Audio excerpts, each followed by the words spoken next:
There was a woman in Vancouver who invited her neighbors to a Tupperware party.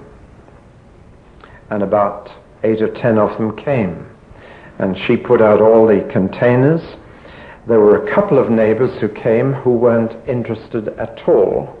They'd just come to gossip with their friends, so they just picked up the Tupperware stuff and put it down and ignored it. There were a couple of others who were quite interested, and they looked at it and they said, well, we'd love to have it, but then they remembered that their husbands had ordered them not to spend any more money on that kind of thing. So they said, if we get these, there'll be trouble, so we better leave it this time. There were another couple of housewives there, neighbors, who looked at the containers and said those would be jolly useful, but really our cupboards are pretty full already, and we don't have much room for them. But they liked them. But they soon started talking about other things they wanted to buy, dresses, hats, other things for the kitchen. And they didn't buy anything ultimately, but there were 3 of this lady's neighbors who actually were interested enough to buy. One spent $10, another $15, another $25. And if you're not hard of hearing, just you listen. Do you realize that if you had been in Galilee in Jesus' day, that's about all you'd have got from him? Do you seriously realize that's how he taught? When he was teaching the crowd, that was his teaching. Seriously. He didn't mention God. He didn't quote from the Bible. He told little stories from everyday life, and he didn't even add a moral at the end. As a little child said about her minister, I like our minister when he talks to us, he has no morals.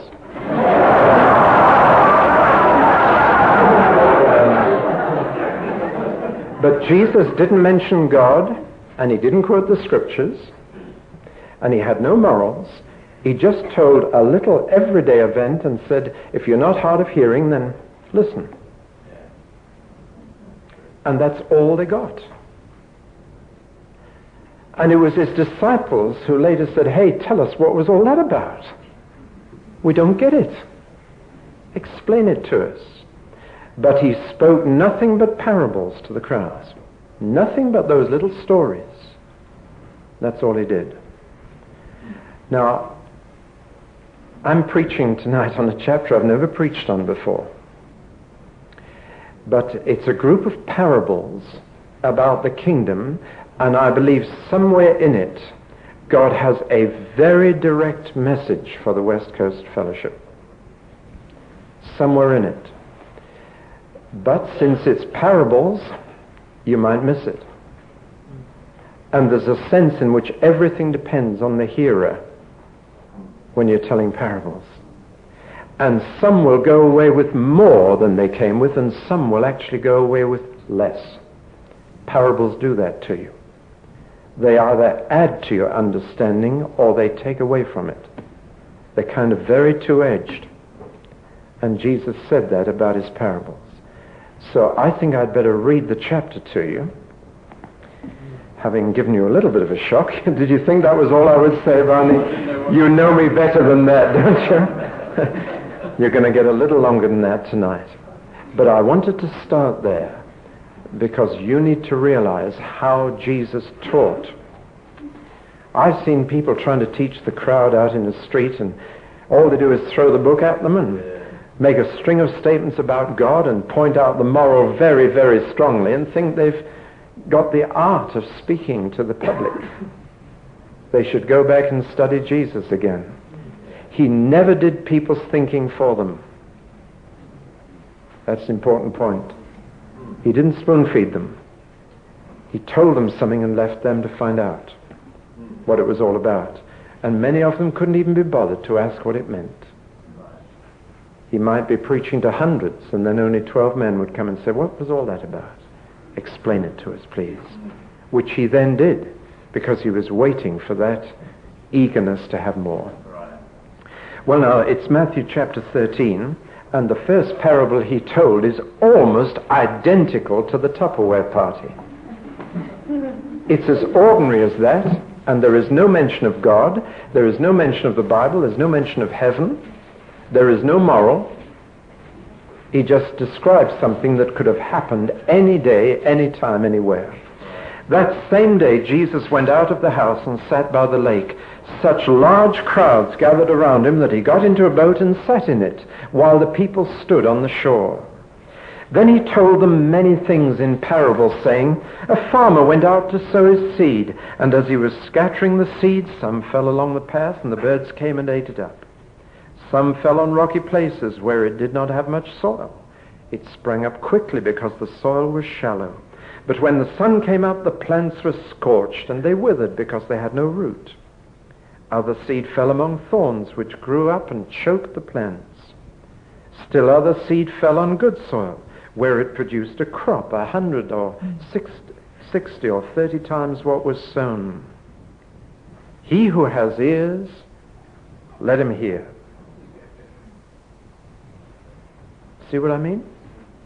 Not a word about God, not a mention of Scripture, no moral. Something actually they probably saw happening at that very moment. Because right behind the place where he was in the boat is a field where sowers, I've seen sowers in that field doing just that. There is nothing extraordinary there. I'm quite sure the response of most people was, so what's new? Thought he was a great preacher. Heard a lot about him. So what's new?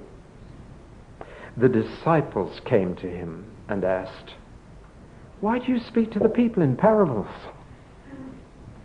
He replied, the knowledge of the secrets of the kingdom of heaven has been given to you, but not to them. Whoever has will be given more, and he will have abundance. Whoever does not have, even what he has will be taken from him. This is why I speak to them in parables. Though seeing, they do not see. Though hearing, they do not hear or understand. In them is fulfilled the prophecy of Isaiah. You will be ever hearing, but never understanding. You will be ever seeing, but never perceiving. For this people's heart has become calloused. They hardly hear with their ears, and they've closed their eyes. Otherwise, they might see with their ears, hear with their eyes, hear with their ears, understand with their hearts, and turn, and I would heal them. But blessed are your eyes because they see, and your ears because they hear. For I tell you the truth, many prophets and righteous men longed to see what you see, but did not see it, and to hear what you hear, but did not hear it. Listen then to what the parable of the sower means. When anyone hears the message of the kingdom and does not understand it, the evil one comes and snatches away what was sown in his heart. This is the seed sown along the path. And what was sown on rocky places is the man who hears the word and at once receives it with joy. But since he has no root, he lasts only a short time. When trouble or persecution comes because of the word, he quickly falls away. What was sown among the thorns is the man who hears the word, but worries of this life and the deceitfulness of wealth choke it, making it unfruitful. But what was sown on good soil is the man who hears the word and understands it. He produces a crop yielding 160 or 30 times what was sown. Jesus told them another parable. The kingdom of heaven is like a man who sowed good seed in his field. But while everyone was sleeping, his enemy came and sowed weeds among the wheat and went away. When the wheat sprouted and formed heads, then the weeds also appeared. The owner's servants came to him and said, "Sir, didn't you sow good seed in your field? Where then did the weeds come from?" "An enemy did this," he replied. The servants asked him, "Do you want us to go and pull them up?" "No," he answered, "because while you are pulling the weeds, you may root up the wheat with them. Let both grow together until the harvest. At that time I will tell the harvesters, first collect the weeds and tie them in bundles to be burned, then gather the wheat and bring it into my barn." He told them another parable.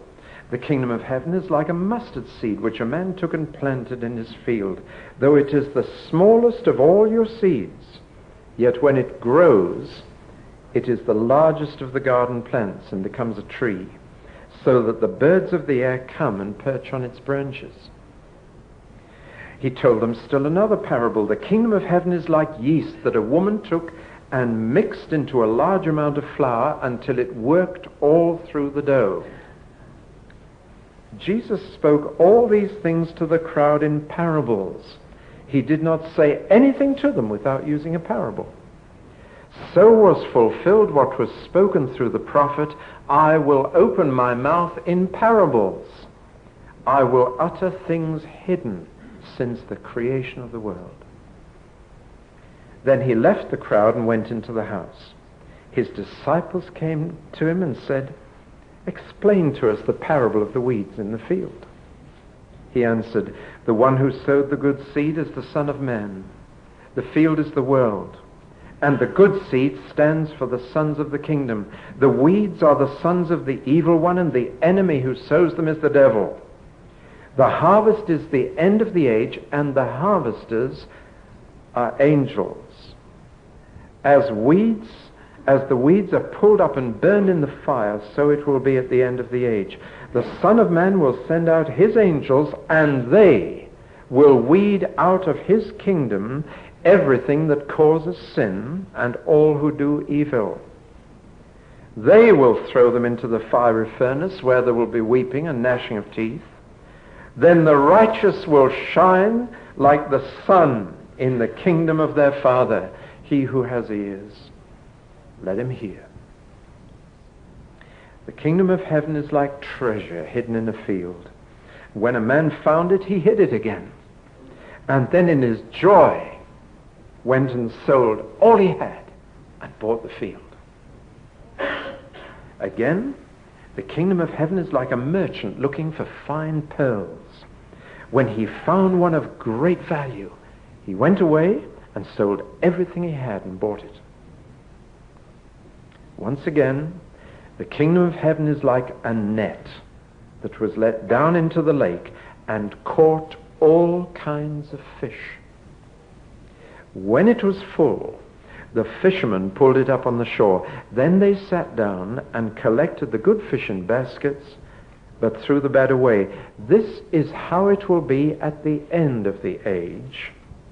The angels will come and separate the wicked from the righteous and throw them into the fiery furnace, where there will be weeping and gnashing of teeth. Have you understood all these things? Jesus asked.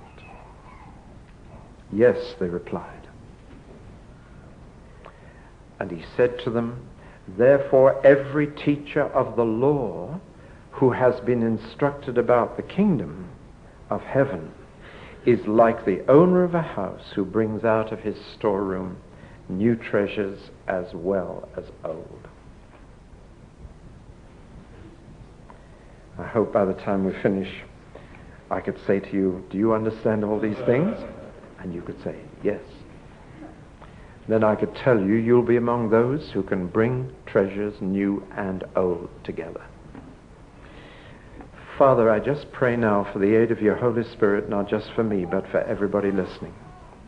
Anoint my mouth and every ear, and every eye too, and every heart, that what the senses are aware of may become sense within, that sight may turn into insight, and that seeing we may see, and hearing we may hear, and understand. For your name's sake. Amen. It's about half a mile south of Capernaum. There is a horseshoe-shaped bay with sloping banks down to it. And I know that's the place where Jesus sat in a boat. The acoustics are perfect for thousands of people. You wouldn't need this kind of thing. They couldn't have one anyway. And in a boat, out in that horseshoe-shaped bay, everybody on the bank can hear every word. You know that sound carries well over water. Furthermore, right behind that bay is that sloping field which to this day is still a field in which men sow seed in exactly the same way as they did 2,000 years ago. I've seen it. And out behind that bay you can see the fishermen out there with their nets. The whole scene is set. There is hardly anything which Jesus said on this day which they couldn't see as well as hear. And eye gate and ear gate go together, you know, all through the Bible. I mustn't get sidetracked onto this. But listen, Vancouver isn't waiting to hear the gospel, but they are waiting to see it. And on the day of Pentecost, Peter says, that which you see and hear. And you'll find that again and again, these are partners through the New Testament, seeing and hearing. I didn't just come to you with words, says Paul, but with a demonstration of power. You could see something. Seeing and hearing go together. And so Jesus mentions the two main gates into the human spirit are the eye and the ear. And one in the eye is worth two in the ear. And, okay, you've taken a double meaning there. He who laughs last has seen the wrong meaning. The eye and the ear are the two main senses through which we receive communication. But how deeply they both go in is the question. That seeing they may see and hearing they may hear, and understand in their heart. And that last 18 inches is probably the longest journey. But Jesus quite deliberately used parables as his teaching method to the public. They were stories from everyday life which were perfectly credible, perfectly ordinary, sometimes so ordinary that people must have wondered why on earth he'd mentioned it. And he did not point the moral, and he did not mention God, and he did not quote Scripture. He just told the story. And he was waiting for a response on which he could build. That's excellent teaching. And I commend it to you, especially with people outside the church.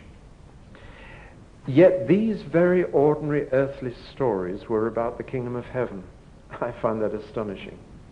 He could explain heaven in ordinary, everyday terms. And he did it because he believed that his Father had created both heaven and earth, and that there is a correspondence between earth and heaven. There's a correspondence between natural and spiritual laws, for example. The more you understand nature, the more you'll understand God's nature. I'm glad that I had to do 3 years science before I studied theology. I learned, I think, more about God doing science. Because it was higher critical theology at Cambridge that I had to wade through after that. But I think I did. So for Jesus, the earthly and the heavenly were very much closer than they are to most of us. And he could take the ordinary earthly and use it to illustrate the realm beyond. Again, that's good teaching, taking what people know and understand and filling it with a meaning, linking on to what is part of their own experience and knowledge, and building on that, an understanding of things that are way beyond their reach. But the two things I want to get very clear is this: parables had a positive and a negative aspect. The positive was to help people to understand, the negative was to hinder them from understanding. The positive was to reveal, the negative was to conceal. The positive was to add more understanding to those who already had some, and the negative was to take away from people what they already had. And Jesus' teaching was a sharp two-edged sword, and the Romans had two kinds of sword, a long thin one and a broad fat one shaped like that with a ridge down the middle. It looked exactly like a large tongue. And Jesus' tongue was as sharp as any two-edged sword.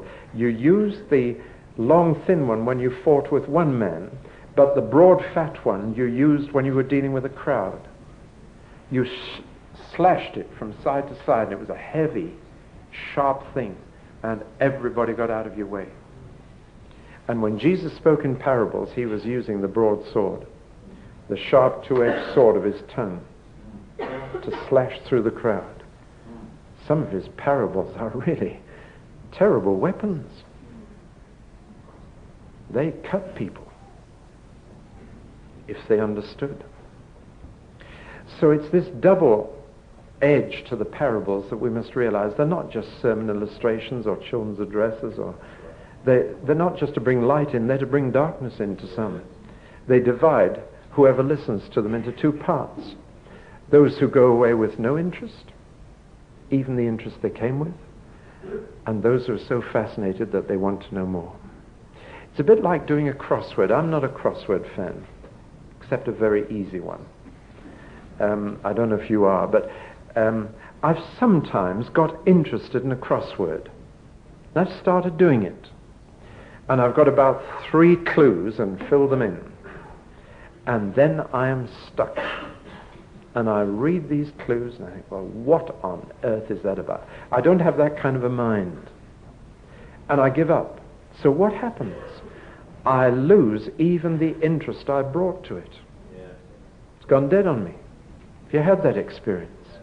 I literally lose interest. But if I get onto a few more clues, I gain interest, and I get a bit more and a bit more, and I begin to see where it fits, and I see that that word will go there, and so on.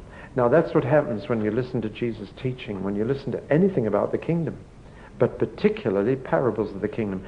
I think it could happen to some of you tonight. Some of you may lose what interest you came with by the end of tonight. It might be my fault, it might not. But some of you will gain interest in the kingdom. Which brings me to these particular parables, which all hang together, and the key word is understand. The bad soil, the hard soil, is the man who hears the word and doesn't understand. The good soil is the man who receives the word and understands. And all the way through, you'll find understand is the key word. It's whether the word not only gets through the eye and the ear, not just whether you see and hear tonight, but whether you understand in the heart. And if it gets through there, then you'll have more understanding of the kingdom tonight. But they all hang together. They're all about the same theme. And I would say they're all about expectancy. Expectancy. What you can expect to happen from the kingdom. That's the thread that ties them all together. And here I want to say that I meet many Christians who are wavering between a naive pessimism about the kingdom and a naive optimism about the kingdom, both of which are of the flesh. The Spirit leads you into realism. Now it's very important what expectancy you have of the kingdom. If you have too low an expectancy, you're going to be surprised. If you have too high an expectancy, you're going to be disappointed. If you're realistic, your hopes will come true. Hope deferred makes the heart sick. And if your hopes are not realistic hopes, then you're in for trouble. Let me spell this out.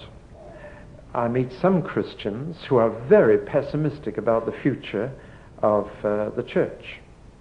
They say in the last days there's going to be a great falling away. There'll only be a few of us left. It might be just you and me at the end. And I'm not sure if you're sound. Have you met pessimists like this? I caricature, but you know who I'm talking about. Some of you have been there, and you thought the church was going to shrink, shrink, and shrink, and shrink, and only a handful of people at the end to greet the Lord. As long as he brings the angels with him, we can hold a meeting, but there won't be enough of us.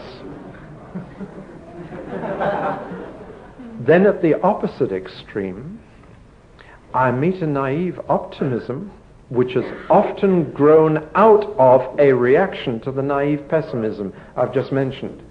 I meet many today who are naively optimistic and think we're about to sweep Satan off planet Earth, that the church is going to grow and grow and take over the nations and rule them and then present them to the Lord. That is naive optimism. It's not realistic. And that will also be disappointed. There is a realism in what we expect of the kingdom in the future before the Lord returns that gives us a good hope. And all these parables put together a picture of what we can expect of the kingdom in this age. And they spell it out very realistically. I begin then with the first parable.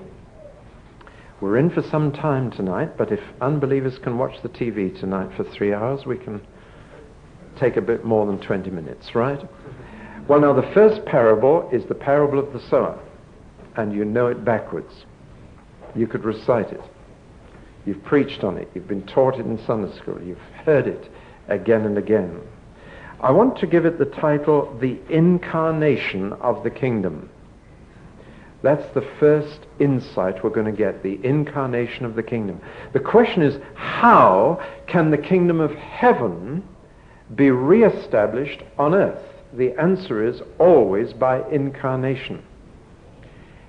It can only be done by being embodied in human beings who rule the earth. Therefore, the sovereign of the kingdom of heaven must be incarnate in a human being on earth to re-establish the kingdom. And the Son of God was. But a kingdom is made up of subjects as well as sovereign. You can't have a kingdom without subjects as well as a sovereign. The sovereign has been incarnated. The kingdom of heaven is now being incarnated in subjects. That's what's meant by sowing the seed. The seed is the message of the kingdom, and it's to be embodied in men. The soil is human. And we are taking the message of the kingdom and embodying it, incarnating it in human beings. That's how the kingdom will be re-established on earth. The sovereign was incarnated, the sovereign was incarnated, and the subjects are now being incarnated here on earth.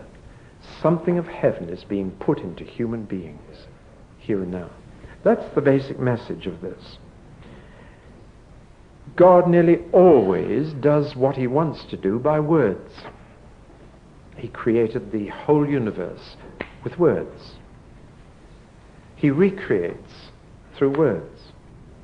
It's through his word that a man becomes a new creation. It is by words that God does most things he does. That is why most of the gifts of the Spirit are word gifts. Word of knowledge, word of wisdom, word of prophecy, word of interpretation. He does most of what he wants to do by words. Most of the ministries of the church are word ministries. Apostles use words, prophets use words, evangelists use words, pastors and teachers use words. And the kingdom is incarnated in human beings through words. That's the seed. And it's to be implanted in human nature. Now, I want to look at two things. The statistics of sowing and the rewards of reaping in this parable. Both are very, very interesting. The first thing I want to say that I think may begin to touch the burden the Lord gave me for you tonight, and I don't know you, I don't know your church, but the first burden that came to me was that the method of sowing is broadcasting. It is scattering the seed.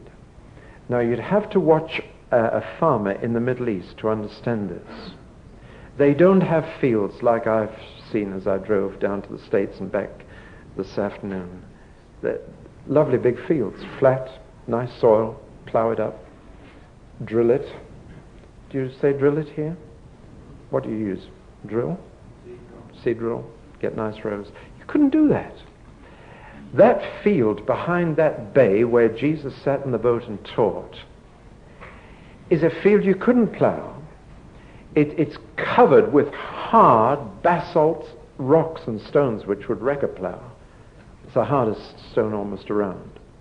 It's black, it's hard, and there are thorns, some of them 6 to 8 feet high, with spikes on them longer than my thumb. 2.5-inch spikes, the thorns in the Middle East. Can't get near them. And you've no idea whether the soil is shallow or deep. You just see a little patch of soil here and a little patch there. But those people have to use that land. It's the only land they've got. And I've watched a sower going down that, through that field. And he does what I've actually done in my earliest days on the farm. Anybody ever done it? You carry a round container of seed and you develop a rhythm. And you take a handful out and just do that down the row. Anybody seen that kind of thing? That's how they sow. It's the only way you could sow in that territory. You have to broadcast it. You can't place it. You have to scatter it and hope for the best. Now, I'm beginning to say something which you need to hear. I'll come right at the end to the great contrast there is between fishing and shepherding, between evangelizing and pastoring. There is a total difference, and we have real difficulty adjusting to the two, because the seed has to be broadcast, thrown all over the place. You can't place it as you can plant your house plants. You scatter it. You broadcast the message of the kingdom. Sometimes it feels like trying to fill a lot of jam jars from a hose pipe. That's broadcasting, hoping that some will drop into some jam jar. But that is the method Jesus used. It is a wasteful method, but there's no other way to sow. And the statistics of sowing, let's assume that the 4 times Jesus said some fell, some fell, some fell, some fell. Let's just say that that means a quarter fell, a quarter fell, a quarter fell, a quarter fell. It may not have been exactly that, but for the purposes of understanding the parable, just assume that he's talking about 4 quarters of the seed. And what he's saying is 3 quarters was wasted. And you've got to live with that and face it. Otherwise you won't sow. Now you know perfectly well what caused the wastage. I'm not going to draw that out. You've probably preached on it yourself. Jesus knew what was in man. He had no illusions.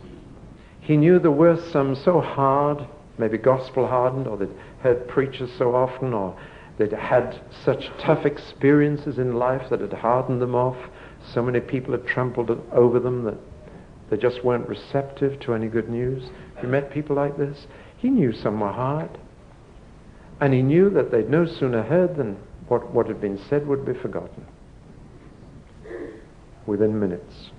And that Satan would see they forgot it and keep them hard.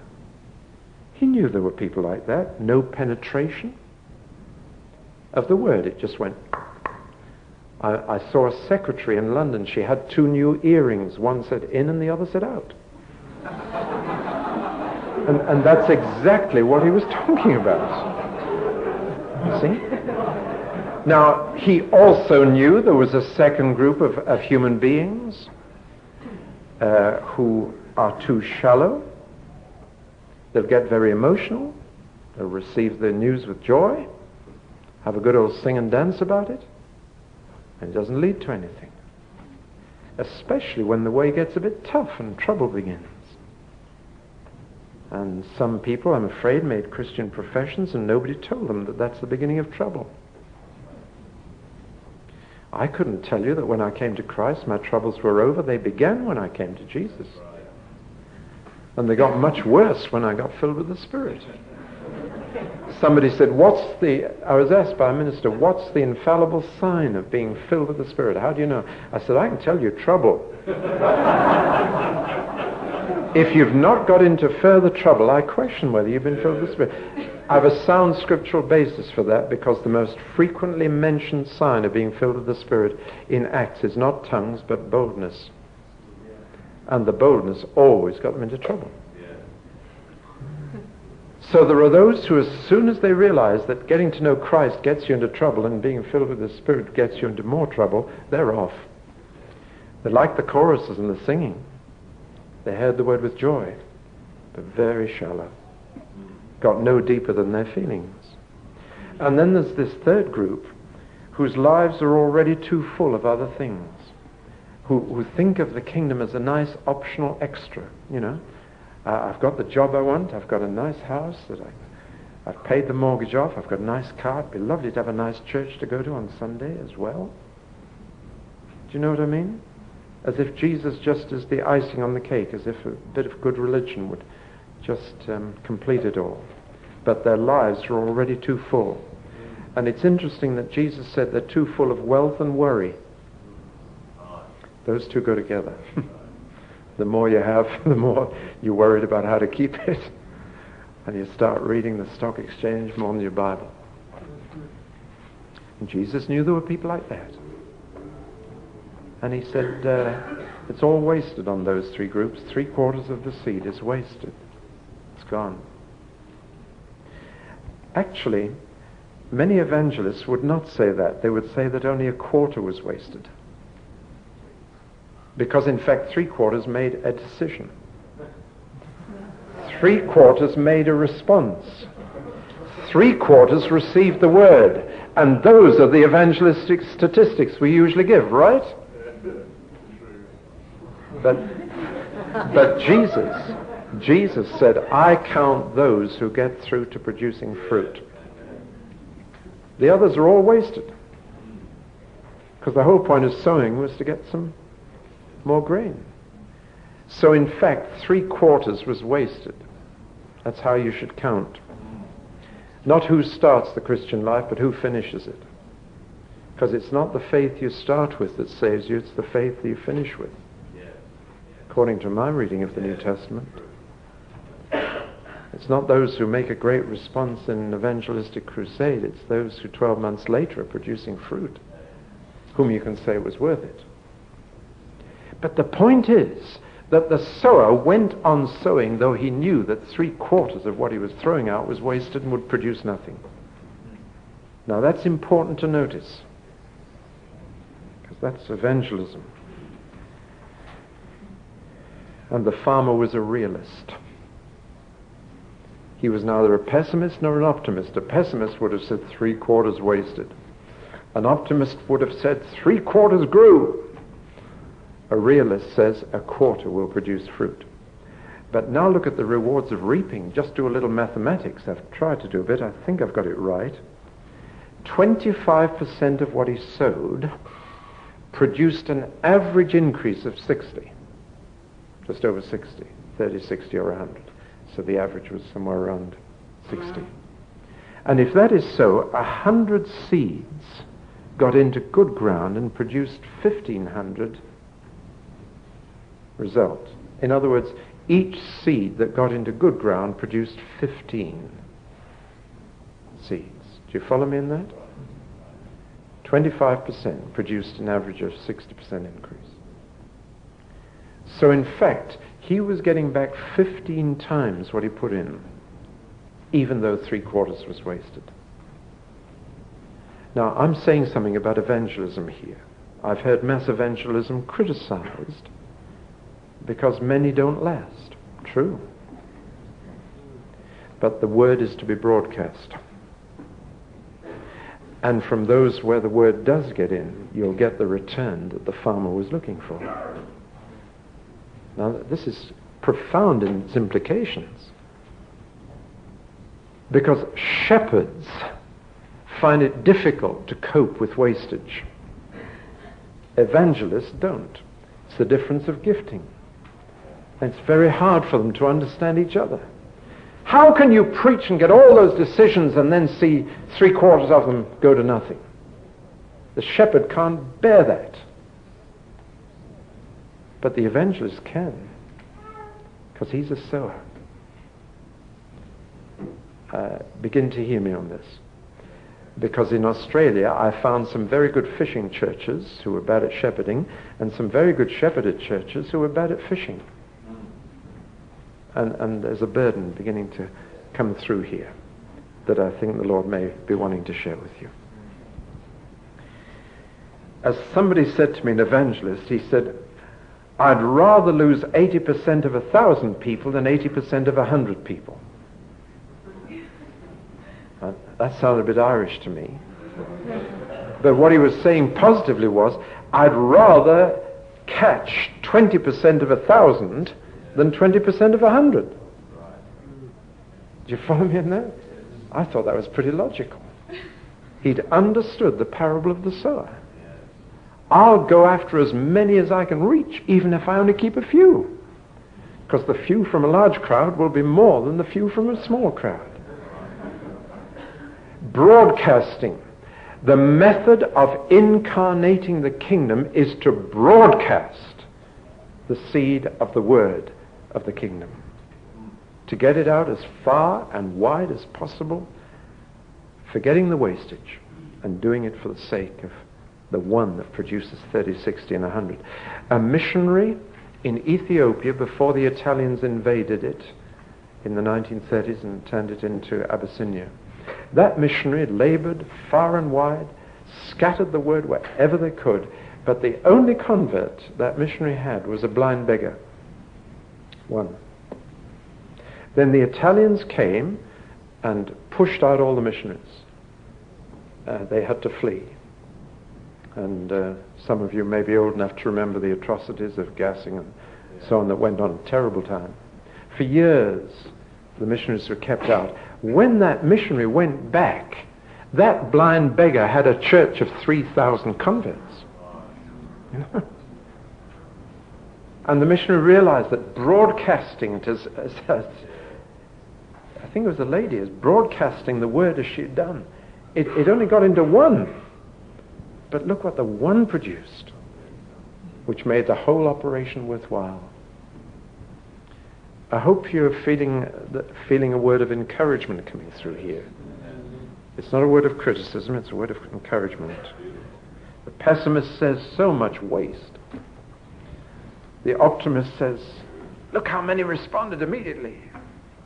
The realist said, let's wait and see, but it was worth doing for what we will see. The fruit we'll get. Jesus, in the early days of his ministry, scattered the word wide and got up to 5,000 listening.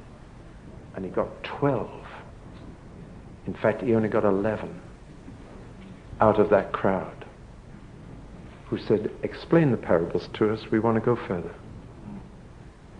When he said, are you going to leave me too, like the 5,000 have done?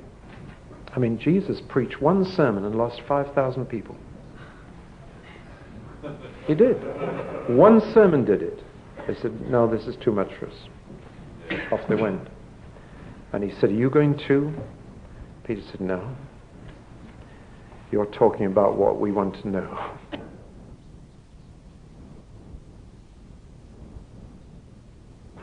The second parable we want to deal with tonight, I'm dealing at length with the first two, and then we're going to deal briefly with the rest, because the first two are the vital ones. This second parable of the wheat and the tares tackles the questions of basic philosophy which the greatest minds of the world have been tackling, ever since ancient Greece and before. And the question of evil is still the biggest philosophical question. How did evil get here, and how can we get rid of it? What is the cause of evil, and what is the cure of evil?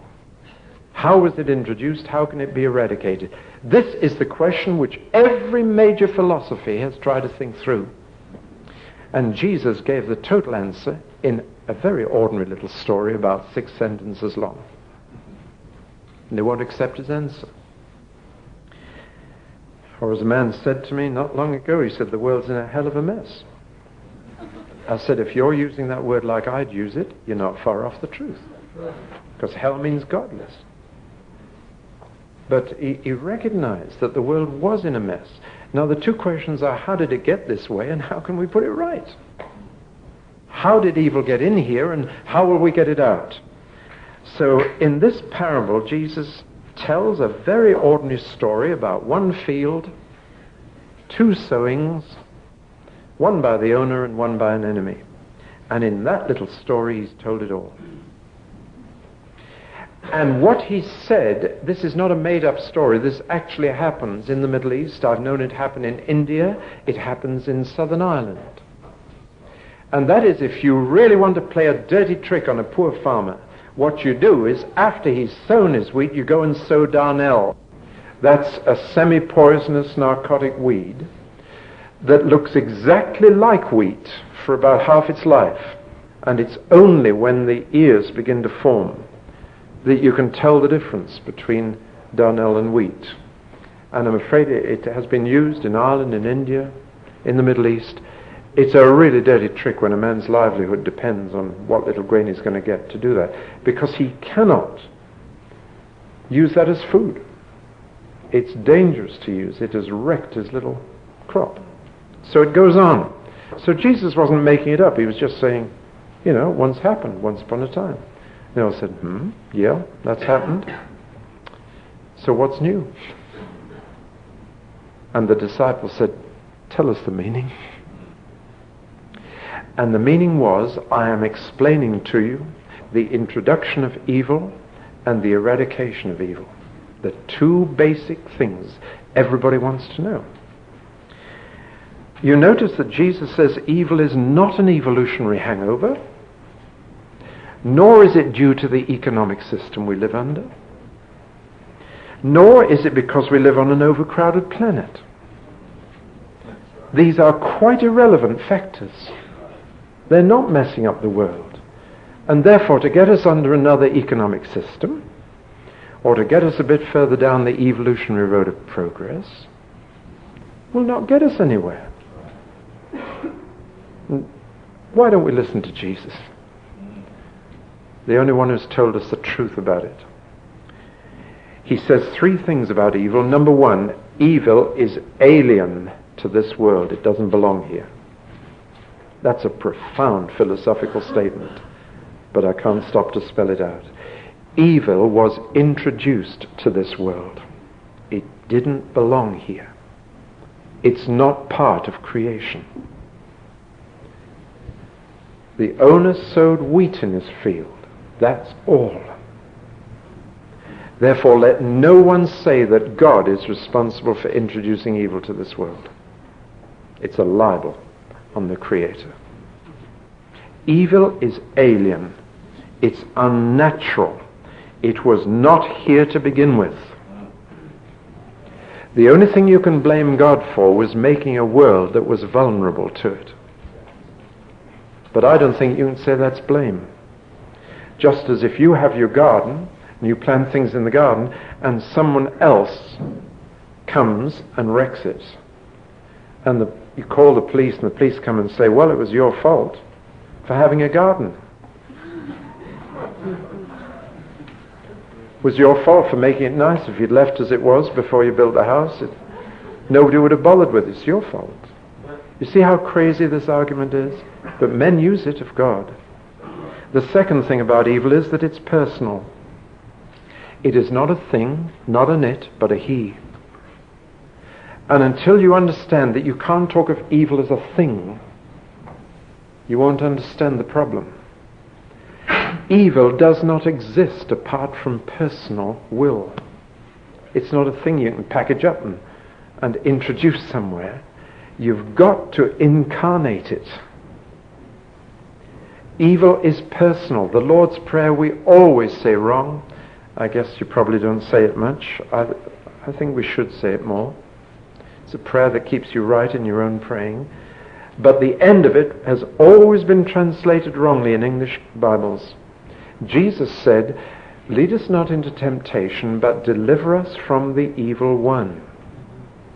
Not deliver us from evil, it, but from the evil one, him. And you need to pray every day that you may be delivered from him, and that God will not leave you exposed to him, which is the meaning of lead us not into temptation. If God wants to teach you a lesson, he just exposes you to temptation. Says, okay, you're on your own. See how it works out. And in the Lord's Prayer you say, Lord, please may I not need that lesson. Don't put me in that place where I'm vulnerable to him, but deliver me from him today. So evil is personal. It was an enemy that sowed the tares.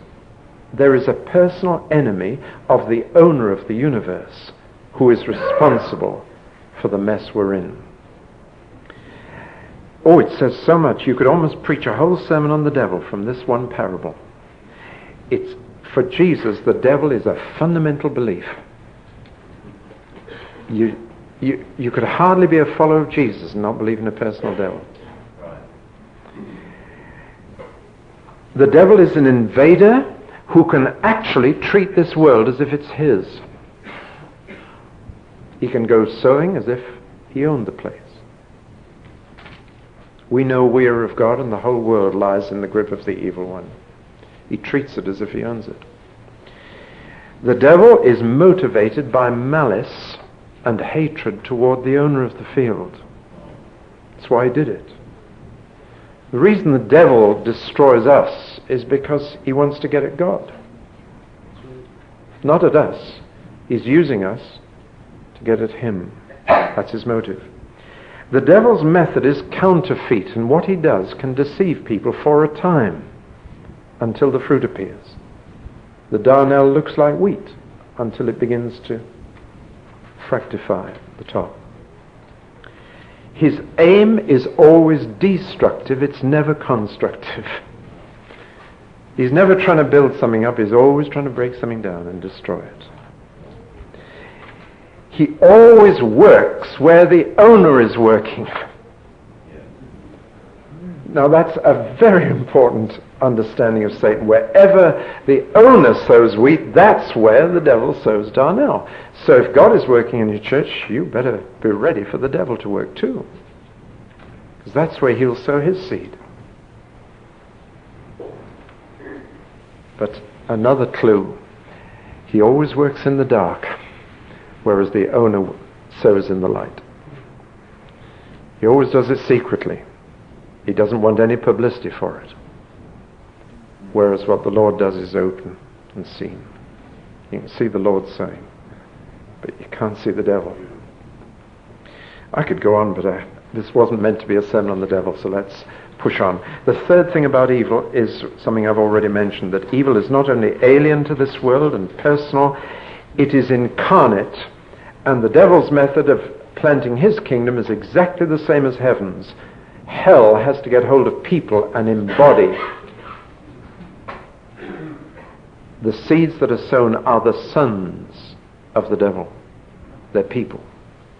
The wheat is personal, the tares are personal. And that's his method, incarnation again. He's got to get hold of human beings. And he looks around for something in your life or in mine that he can get hold of. It's usually something we keep in the dark. And if you think of something you couldn't share with someone, that's usually where he will incarnate himself and grab you. Well, let's leave the devil now. I don't like giving him a lot of publicity. Jesus doesn't answer all the questions, but he tells us enough about the introduction of evil to tell us how to tackle it. And the basic insight is something that was supernaturally introduced can only be supernaturally eradicated. If human beings had introduced evil to this world, human beings might eradicate it. But we won't. It will take angels to eradicate the devil. We won't do it. It's a false hope that is not promised us that we will. We are promised that if we resist him, he will run away from us. But we're never promised that we will eradicate him or his kingdom. Now, we're coming now to the eradication of evil. As the wheat and the tares matured, the differences became obvious. And the sons of the kingdom of heaven, the servants of the farmer, became greatly concerned. They had a righteous indignation that this should have been done. And moral indignation can often lead to mental impatience. And you say, let's deal with it straight away. Let's root it out straight away. And I'm afraid moral indignation slips into mental impatience very quickly if we're not careful. So they came to the owner of the field and they said, look what's happened. Look at these weeds in your field. You didn't sow them, did you? And the owner said, no, I had nothing to do with it. An enemy did it. Well, then let's clear the field up straight away. I want to tell you that one of the most subtle temptations on Christians today is to become tear pullers. I say that carefully because I don't want to be misunderstood. I believe in church discipline. I believe in social action by Christians, but I do not believe in tear pulling. It's very important that you understand that this is something else that I'm talking about. There are Christians who are getting all steamed up about a tear pulling crusade. And you can work up a good head of steam on that, you know, when you're filled with anger at some of the evil things that are, come on, let's clear it out, let's root it out, let's eradicate it. And I'm just putting a cautionary word against this, lest we try and do what we can't. That's the human reaction. Let's have a purge. It is the reaction of the flesh all around the world. Let's purge our nation of evil people. Let's purge Grenada of the Cubans. Let's purge Europe of the Nazis. Let's purge. That's the human reaction to the tares, isn't it? Everywhere you go. If we could only get rid of that lot, the field would be fine. And every election we have, I hear it. I hear it. Let's kick that lot out and then we'll have it. Then we'll have the kingdom of heaven on earth. Let's get rid of the Tories. Let's get rid of the Labour they're sending. Let's purge. Get rid of the people causing the problem. That is not heaven's method. And it won't work. It's the right idea, but the wrong time and the wrong people. The right idea is that someday every tear has to be removed from this world. That someday everyone who sins and everything that causes sin must be eradicated. If this is God's world, that's got to happen someday. It's the right idea. But listen, we are not the people who will do it, and this is not the time for it to be done. That's what Jesus is saying. The right time will be at the end of the age, and the right people to do it will be the angels. Not be the sons of the kingdom. The farmer will bring in another team to deal with that. He's not going to entrust us with that job of eradicating evil. Must have his own reasons for that. I could think of some of them, but they'd be speculation. We need to go back again to the owner's original intention, which was to have a full barn, not a pure field. Do you hear me on that? I'm going to return to this theme. It's heavy on me tonight. The owner's original intention was a full barn, not a pure field. But we keep wanting to give him a pure field when he wants a full barn. And if you start tear pulling now, there are two things that could happen. First of all, a case of mistaken identity could happen and you could pull up wheat. Boy, if somebody had managed to pull up all the tares in this world, I wouldn't be here now. Would you? And the other mistake that you can make is the roots are so interwoven that you'll disturb the wheat itself from growing properly, and you do more harm than good. Now these are profound things. The orders of the owner are, let both grow together until. Which means quite simply that where the pessimist says the tares are going to take over the world, and the optimist said the wheat's going to take over the world, the realist says both will grow together until. See how Jesus' teaching keeps you balanced? The wheat is not going to take over from the tares in this age, nor are the tares going to take over from the wheat. Both are going to increase, which means increasing confrontation to the climax of the final struggle between Antichrist and Christ. But the outcome is certain. The harvest will be gathered, and the barn will be full. But we mustn't engage in a crusade to eradicate evil. We mustn't try and live in the barn yet. Many Christians would like to live in a nice, sheltered Christian community up in them there hills and milk cows and sing choruses to them. Listen, the wheat and the tares have got to grow, both of them, together. Together. Did you hear that? Together. It's tough being in the world, but that's where the church has got to be. And the tendency constantly is to build a barn where we can all be sheltered. You cannot live in the barn now. You can only live in the field now, together with the other kingdom. We're too interwoven to start separating now. And indeed, Jesus prayed on his last night, Father, don't take them out of this field. Keep them in it and from him. That was his prayer. We can protect ourselves and our children. Too much. Sooner or later, our children have to live in the world with their roots interwoven with the kingdom of Satan.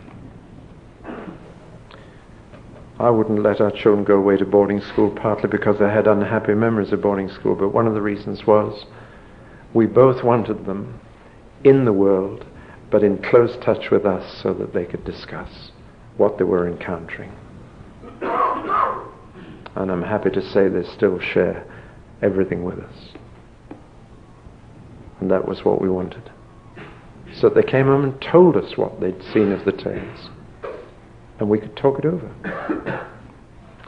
In the world, but not of it. Let both grow together. Now I realize this is a big debate now with state schools in the state they're at. But sooner or later, Jesus says, let both grow together. Sooner or later, we've got to be in there. Salt is no use in the salt cellar. Both will grow bigger and stronger, but here's a word of encouragement. The growth of the weeds won't hinder the growth of the wheat.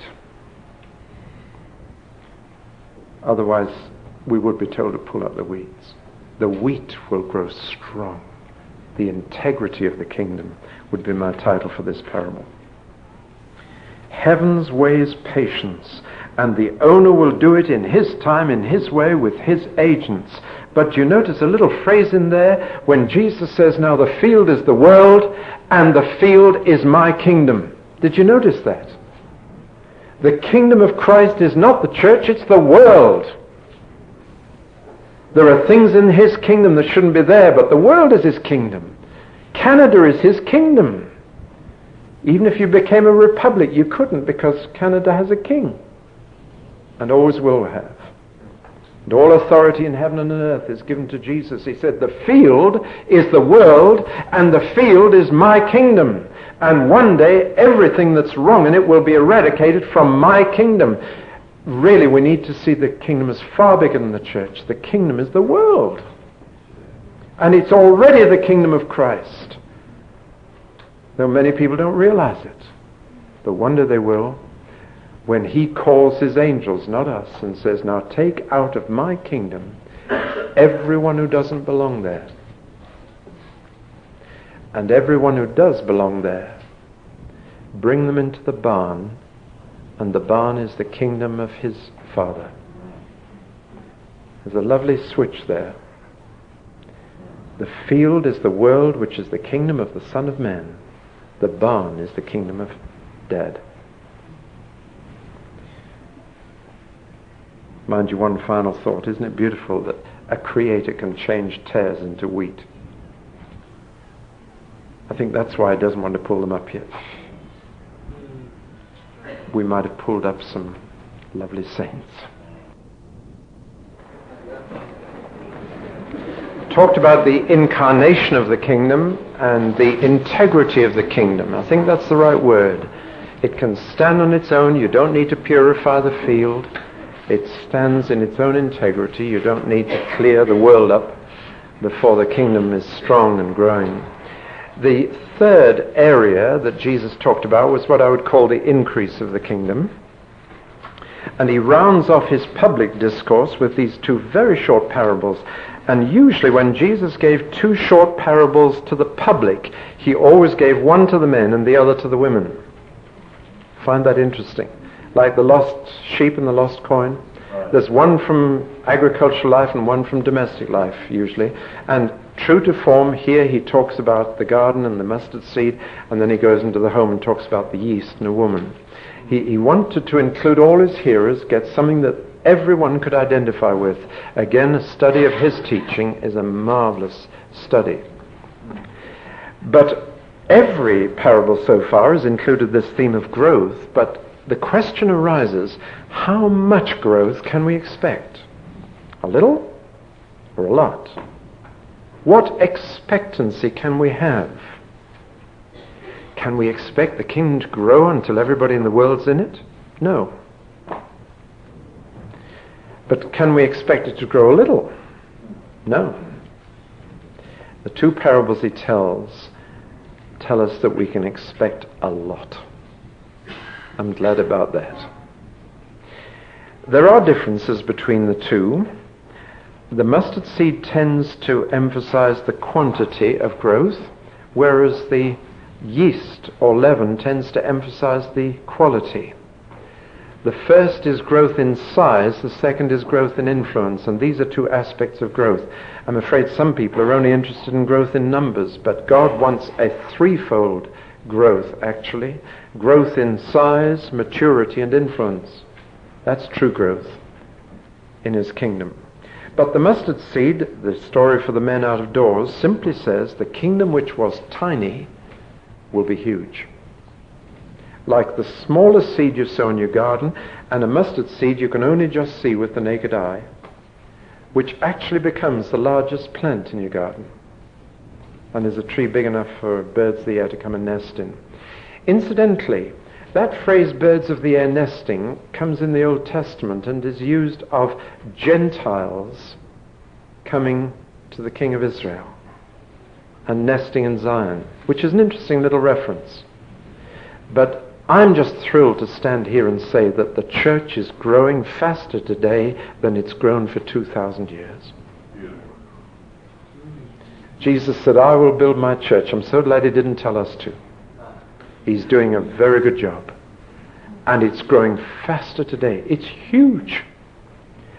I've got some figures for you just to strike you. Let's take 1900 to 2000. And let's take Africa and Asia. In Africa and Asia, between 1900 and today, the population has doubled. But by 2000 it will have trebled. That's the speed up. So 1900 to today, doubled. Today to 2000, trebled. You can see how the speeding up is coming. Now what's happened to the church in Africa and Asia over the same period? Has it kept up with that growth? Between 1900 and today, the church in Africa and Asia has multiplied by 13 times when the population has only doubled. And by the year 2000, the church in Africa and Asia, on present trends, will multiply 34 times when the population has only trebled. Does that encourage you? That's what's happening in our world. A businessman said to me at a party a few years back, what's your job? I said, I'm the minister of a church. He said, what's it like to belong to a dying organization? I said, I wouldn't know. He said, come off it. He said, churches are closing everywhere. It's on the way out. I said, well, the church I belong to isn't. He said, what's that one? I said, the Church of Jesus. And he looked at me a bit sideways, but I said, listen, every minute I talk to you, every minute, the church has 15 more members, even allowing for deaths. A net gain of 15 members a minute around the world. That's 1,000 an hour, 25,000 a day. I said, if your business had 25,000 new customers a day, would you talk about a dying organization? Well, that impressed him. And I'm one of those, having impressed someone, I then try to improve on it and lose him. Do you do that? I thought, well, I've really impressed them, and so I'll say something even better. I said, and I'll tell you another thing, we never lose a single customer by death. And he looked at me, and I'd gone way beyond, and he dismissed me as a crank, and he walked away. Now, that was a few years ago. The figure tonight is 45 per minute. There is a net gain of Christians in this world of 64,000 a day. That's the church you belong to. The church we should get excited about. The mustard seed is becoming a huge plant, and the birds of the air are nesting in it. The Gentiles all over the world are getting in on the act. That's what this parable, it's an encouraging parable. It tells us to expect from tiny beginnings, 11 men, a huge church, a multitude that no man can number. It won't cover the world, won't be everybody, but it's growth. Real, significant growth. And it's faster, much faster than the population is growing in this world. And all you hear is the population explosion. Somebody should give a bit of publicity to the church explosion, because it is fantastic. You meet a man, I met a minister, not Yonggi Cho, a Presbyterian minister from down the road from Yonggi Cho, and his church is growing almost as fast, but he gets no publicity. Many churches are growing like mad in South Korea. They have Christian rallies of just under 3 million people. And this minister was telling me about them, so I tried to look as if I was in the same league, and, had quite a good time at West Coast the other day. And but listen, I thought these people had colossal faith. But in Yonggi Cho's church, the target he sets per month is 10,000 new members a month for his church. And he's seeing it. But actually that target is well within your reach, because his target is actually that each house group should win 2 people for Christ every 6 months. But when you've got thousands of house groups, it adds up. But I can relate to that target now. Every house group win 2 people in 6 months. Would your faith stretch to that? The growth in Korea is exactly that rate. So I want to encourage you into growth. And the second parable about the yeast is more on the quality than the quantity, on the influence. If the first is very visible growth, the second is very invisible. But what Jesus is saying is that the kingdom will permeate every part of society and every part of this world. It'll just spread like yeast in dough until every part is feeling the effect. Not talking about converting everybody, but every part will be affected. There will be a day when there won't be any part of this world that isn't being affected by the kingdom of God. Something will be happening in that area that is the result of the kingdom being here. That's encouraging, isn't it? And he's promising that that will happen. The kingdom is like yeast that goes on operating until every part of the dough is touched. So the first parable says the small will be big, and the second says the part will affect the whole. It's encouragement. But you notice that it only happens when the seed is planted in the soil or when the yeast is mixed with the dough. I'm back to something we touched earlier. Separation of the church doesn't lead to anything. Church has got to be mixed right in there. The yeast has got to be in the dough. The seed has got to be in the garden. Otherwise, neither the seed nor the yeast would produce a thing. Right, let's move on. The next thing I want to talk about is the incentive of the kingdom. At this point, Jesus stops talking to the crowd, and he talks for the rest of the time to the disciples only, therefore to men only, therefore all his parables are to men. It's just little things I notice like this that make Jesus such a superb teacher. He switches his style from outdoors to indoors, from the public to the disciples, suits his material to the people. These men have received the message. They are sons of the kingdom, and it's cost them a lot. It's cost them their jobs. It's cost them their homes. So he's going to encourage them a bit now with expectancy. And he tells these two beautiful little stories. Again, there are differences between the two and similarities. The treasure in the field and the pearl of great price. The differences are these. In the treasure case, the man is not looking for treasure, and therefore not wanting it, but suddenly surprised by it. In the other case, the man is looking for a pearl. He's a trader, and he's wanting it. And some people find the kingdom through a long search. They're wanting something better, and so they go looking. They find the kingdom. Other people just trip up one day, and there it is before them in the street. It doesn't matter how you find the kingdom. There are many different ways. And there must have been differences among the disciples as to how they first either stumbled on it or came seeking for it. Nathanael was looking for something. I don't think some of the others were. Mathew wasn't. He wasn't looking for anything. And suddenly he stumbled on something that was even more profitable than tax collecting. So, again, in the first case, no one directed him to it. But in the second case, someone was trying to sell it to him. In the first case, the man had a sudden change of outlook. His future changed like that when he saw that treasure. In the other case, it was a slow build-up of resources, a search. There are many ways to find the kingdom. In one case, the owner didn't know what the field was worth. In the other case, the owner must have known what the pearl was worth. But I notice that there's one little word that is different. The man who stumbled on it suddenly, who wasn't looking for it, had joy. The other man didn't have such an emotional experience. His long search found fulfillment, but it doesn't say any joy.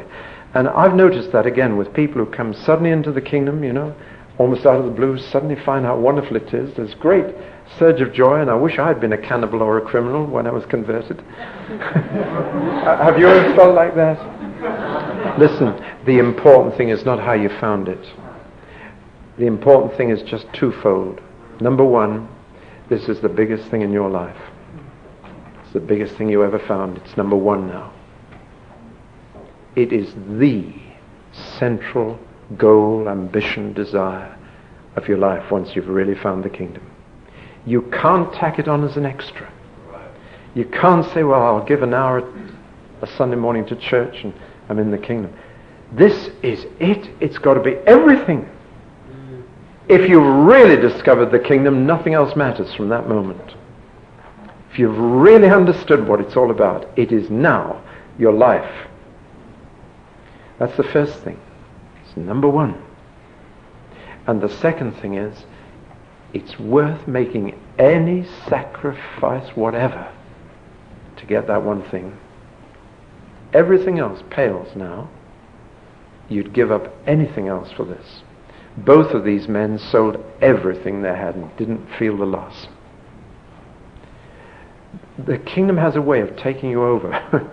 It really just so grips and almost obsesses, if you like, that you just say, right, that's the lot. I'm prepared to let anything go for this. You don't lose by it. Jesus said, no man has left family, houses, lands for my sake in the kingdoms, but he'll receive 100-fold with persecution. I love the honesty of Jesus. He put that in the small print, but it's there, with persecutions. Don't listen to anybody who teaches prosperity unless they preach it with persecution, because that's honesty. Jesus did promise to prosper those who'd left all with persecutions. Oh, I'm not so sure I want to be prosperous. It's honesty. Well, let's move to the last one. I didn't know what to call this, being a slave to alliteration.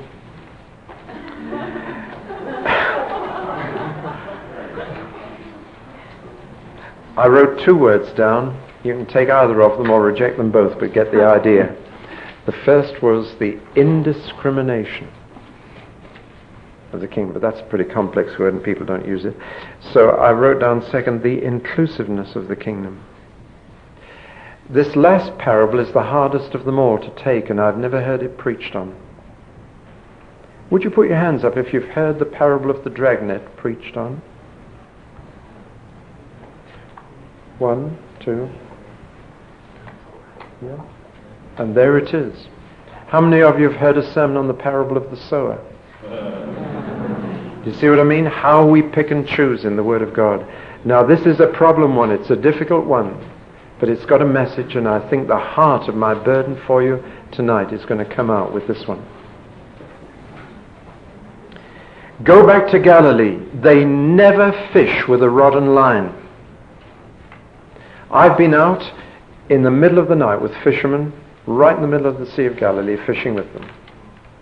I never saw a rod and line, never saw a hook. They use nets. And the problem with the net is it is indiscriminate in what it catches. It is inclusive. It just catches everything that's there, whether you want it or not. Now with a rod and line you can say, right, I won't bother with those little ones. There's a big salmon just over there under the shade. I'll go for that. And you go for it. You're picking. Or you choose a fly or a particular bait and you go for that one. But fishing in the New Testament and in the Middle East is not that kind of fishing, so we must forget that picture and get it out of our minds. Fishermen use nets, and therefore they get a real mixture in the net. Their aim is quantity first. Now that's going back to the first parable again. Their aim is to get as many as possible into that net. Their aim is not to catch good fish, but to get the net full.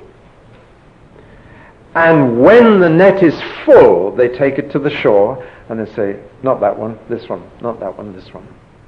A good fish is one that's either edible or saleable. Something they can do something with. A bad fish is one they can do nothing with, so they throw it back. But they do it after the net is full. Now there's an important point coming here. If you'll forgive the pun, here's the catch. It's this. Groan. Forgive that. Number one, the angels will do the sorting, not us. Here we go again. We'd love to do it. It's not our job. It's our job to get the net full, not to throw the bad fish out. The angels will do the sorting. Secondly, they will do it at the end of the age, not now. Thirdly, some fish that have been in the kingdom net will go to hell. It's quite clear. Mathew repeatedly warns us of those who have related to Christ who can yet go to hell. Matthew 25 gives 5 warnings like that. Of those who are waiting for the bridegroom's coming, who will be in outer darkness. Now we've got to take these warnings pretty seriously.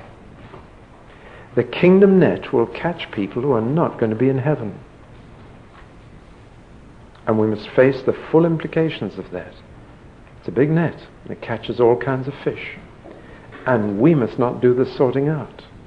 The angels will. My conclusion is that as of 1983, the net is not yet full. You follow me in that conclusion? Because the angels aren't kicking the bad fish out yet. The net is not yet full. Our concern is to get any fish into that net and get the net full. Now again, it's difficult for us to accept that concept if we've got a heart for quality rather than quantity. And yet here is Jesus saying, the kingdom is like this. and it gets sorted out in the end. But it gets a netful. Let me come right then to something that arises not out of here, but out of my last 2 weeks in Australia with the ministers of the Sunshine Coast. And I found that there was great tension between some of the leaders out there. Some of them hadn't even spoken to each other in years and hadn't shared the same platform in years. But praise God, last Friday night, God put them together on a platform, side by side, in full view of the whole church of the Sunshine Coast. He did a miracle. But one of the basic things that was coming between them was this. Some of those men were fishermen and some were shepherds. And they didn't understand each other. The fishermen were going for the big numbers and had a lot of wastage. Whereas the shepherds said, no, we believe in real care of each one and we go for quality, not quantity. And they couldn't understand each other. And the risen, ascended Christ gave to his church pastors and evangelists. And they've never understood each other. And Jesus says, my church needs both.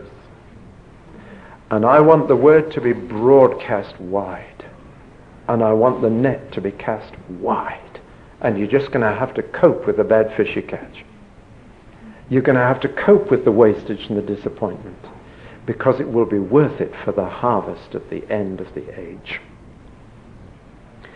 And we need both. You see, I meet lovely shepherding churches that tend to stay the same size. Or grow slightly.